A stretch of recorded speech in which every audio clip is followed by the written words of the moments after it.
Magandang araw, bagong Pilipinas. Matagumpay na humakot ng parangal ang Philippine National Police sa ginanap na 6th Crystal International Women's Award dahil sa mga natatanging serbisyo at dedikasyon sa proteksyon ng kababaihan. Narito ang detalye ng balita.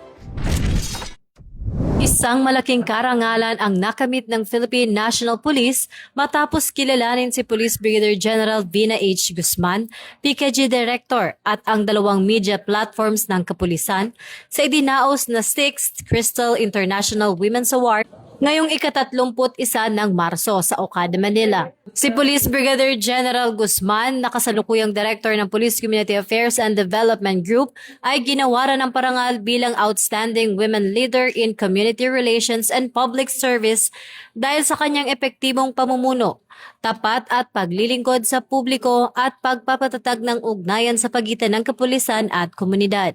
Bukod sa kanya, binigyang pansin din ang mahalagang kontribusyon ng kapulisan sa komunikasyon at proteksyon ng kababaihan kung saan pinarangalan ang programang Straight from Team PNP bilang media platform and leadership in women protection and operations at ang Police News Network bilang distinguished media platform support for women protection and operation.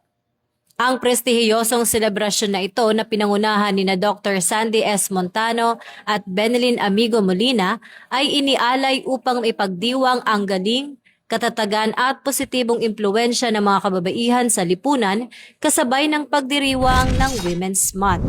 Ako po si Patrol Woman Sari Bernales, nagbabalita para sa Police News Network.